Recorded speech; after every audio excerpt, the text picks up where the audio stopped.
Matutuklasan na nga dito ni RJ at ni Annalyn ang sikreto dito ni Moira dahil hindi naman tumuloy sa pag-alis itong si Kineto na isa sa inutusan dito ni Don Pepe na magpa-DNA sa kanila ng kanyang mga apo. Kaya naman nung malaman dito ni Kineto na nawawala itong si Don Pepe ay agad itong bumalik at nakipagkita ito kay Doc RJ na meron pala siyang kopya sa hawak na DNA result dito ni Zoe. Ang akala kasi dito ni Moira ay wala ng ibang makakakita sa DNA result dahil nga hawak ito ni Zoe at biglang kinuha dito ni Moira sa kanyang kamay. Agad naman na nadisgrasya ito si Don Pepe sa kagagawan dito ni Moira dahil nga pinukpok ang ulo nito sa isang bote ng red wine. Kaya naman biglaan itong nahimatay.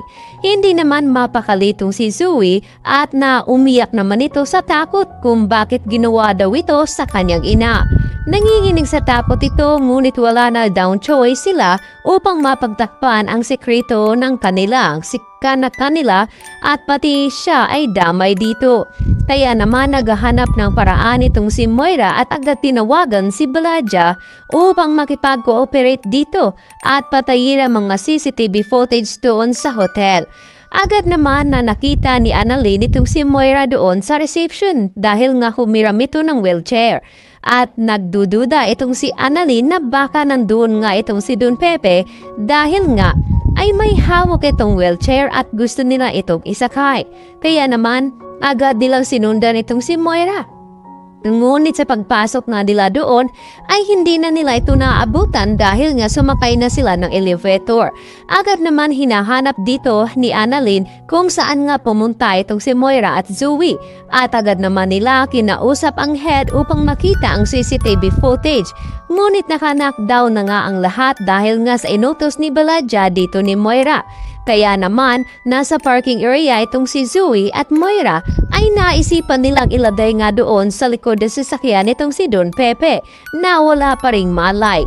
Ngunit natatakot pa rin itong si Zoe baka dahil kung ano ang mangyayari dito kay Lolo Pepe.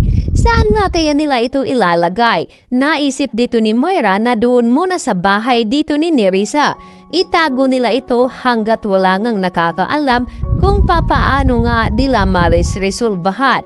Kaya naman sa 2 oras na paghihintay dito ni Annalyn ay sobra ang kaba at nabahala ito. Agad niyang tinawagan itong si Giselle upang itanong kung may alam ba sila kung tumawag ba sa kanya itong si Don Pepe.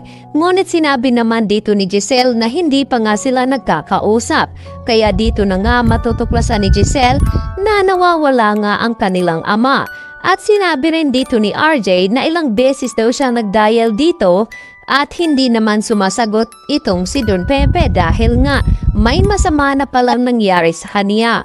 Samantalang sa A-stage naman kung saan ay kinausap dito ni Dr. Enriquez itong si Lynette. At nabahala na ito si Lynette dahil umayaw nga ang isa sa La Pharma Pharmacy dahil nga sa hindi nito pagsipot sa napagkasunduan nilang meeting. Dahil inuna dito ni Lynette itong si Carlos. Kaya naman nasira at pinaghirapan niya daw iyon upang makuha lamang nila ang kliyente. At ito namang si Carlos ay nagpaplanong mag-isa. Nagulat na lamang itong si Lynette na magpapakain pala ito sa bahay. At si Lynette pala ang palulutuin.